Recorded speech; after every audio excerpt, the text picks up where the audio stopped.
everybody, welcome back to Magic Orthodoxy. My name's David and this is a magic review.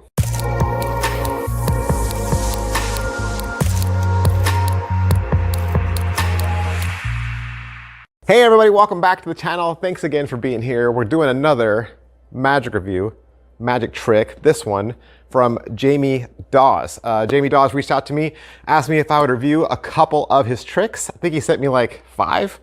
And so happy to do it. And Jamie probably appeals to another type of y'all that likes the more macabre, more spooky, more mysterious, more dark, more underworld type of magic. It certainly is a branch or an arm of magic that I don't get to review that often. A lot of magic seems to be very lighthearted and fun and silly, but you know, there is other types of magic, and Jamie, I kind of think, appeals to more of you that are into the mysterious and the supernatural. This trick is called the Given. Now, what is the Given, or what's the premise? Jamie has a bunch of cards, and really, that's the trick. You're getting cards. Okay, it's a card trick. I believe it's also available as a download. You can get this as a download as well. The one that was sent to me came in a folder. So let's just say you pay $47 American. It's 35 pounds if I did the transaction correctly. 35 pounds. So I think that works out to $47 American. A little folder inside that, you're getting the cards. And you take the cards out and you just walk through a story that centers around the Salem witch trials. If you don't know, Bridget Bishop was the very first woman, very first person to be executed for being a witch. She was hung.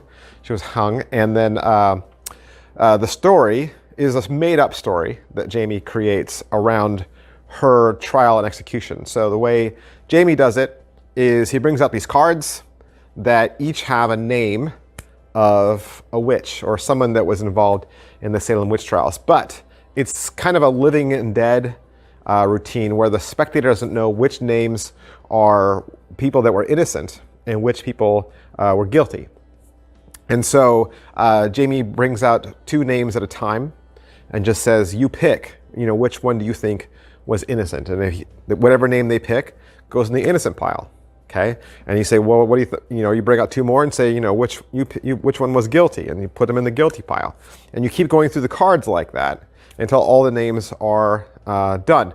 Any cards that weren't used, the discard pile, well, that's a 3rd pile, and that pile is hanging out with the Bridget Bishop card. So there's one card that has a picture of Bridget Bishop, that's off to the side, and then the spectator made all the choices, and then what you do as your big final reveal, you take the innocent cards, you turn them over, there's letters on the back and they spell out angel.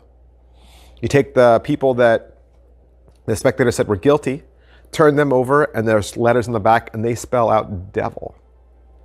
And then you take the pile of the discard pile with Bridget Bishop and you pull those out and the word spells the Given.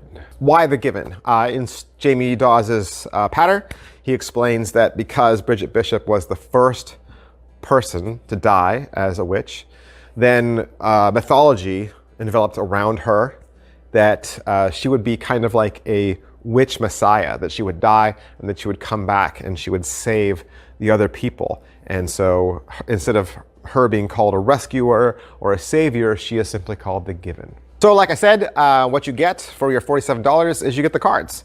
So you get enough cards to spell out Given, enough cards to spell out devil, and enough cards to spell out angel. Okay, and the other sides of those, they're worn to make it look like they're aged parchment with a scripty font, and you get the names of the various people. Is it what I thought? Kind of. I mean, it's a familiar plot to see 2 piles and you bring out 2 cards and the spectator makes all the choices. Seen that presentation play out even in card tricks. Jamie explains that it's an easy trick. As far as the video itself, the video is 23 minutes long. Doesn't need to be any longer because it's a simple trick. You get a studio performance that it looks like Jamie's doing for a relative in his kitchen, and then you get an Alakazam explanation. So he goes back to the Alakazam studio. He's got the Alakazam table there, and he walks you through setup and how to execute it. and he gives you a couple little tips, but it's pretty straightforward. You don't need a lot of explanation because the trick really is self-working. Pocket space, it's just the packet of cards, and there aren't any angles. The cards can be fully inspected because they're not gimmicked in any way. And as far as the sleights or difficulty level involved, there isn't any.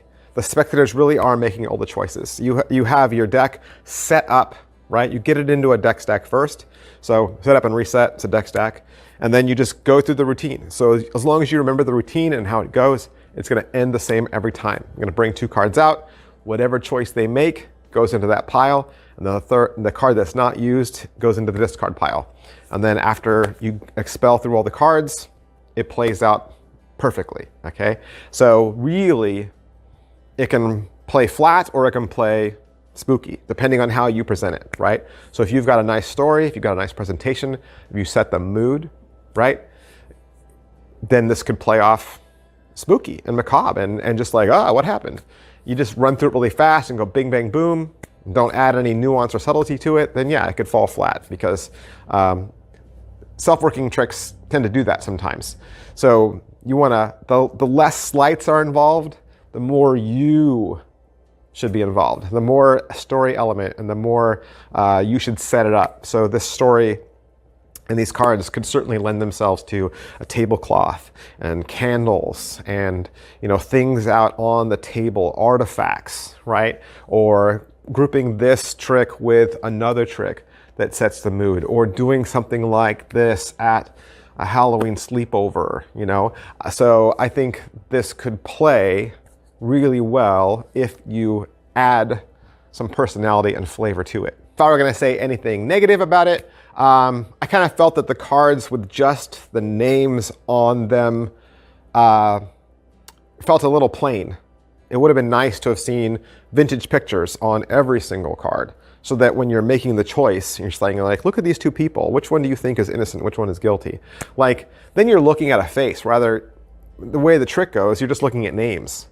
And it's hard to judge a person by their name. I think it'd be really cool if Jamie could have found some vintage pictures of people from this time period. They don't have to match the names. They don't have to be the actual people, right? They could have been like artist sketches or old wanted posters or anything, and just you show 2 pictures and then you have the person kind of like divine, okay, which one do you think it is? Or just having some other symbols on there. I think having pictures on the front and a letter on the back is a stronger prop than just words on the front and the letters on the back, if you get my drift. But of course, as I always say, don't just take my word for it. Don't take my word for it. There are other review channels out there. There's other forums and places to get information. Please go read those. Go see what other people are saying.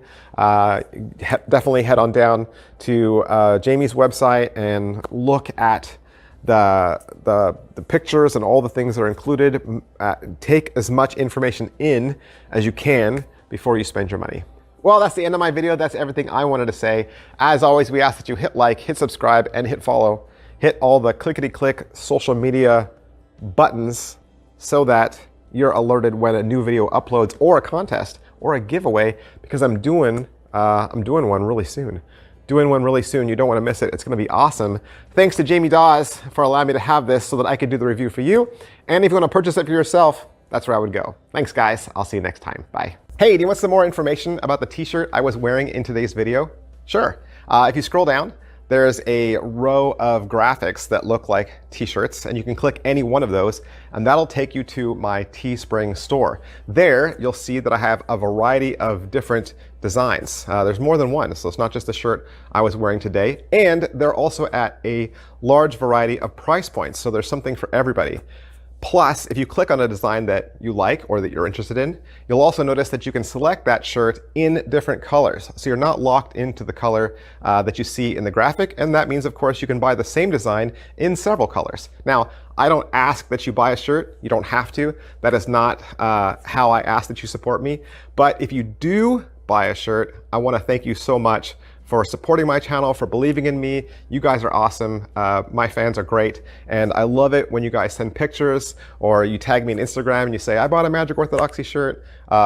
You have no idea how great that makes me feel, and just what a lift that is in my day. You guys are awesome. I'll see you next time. Bye.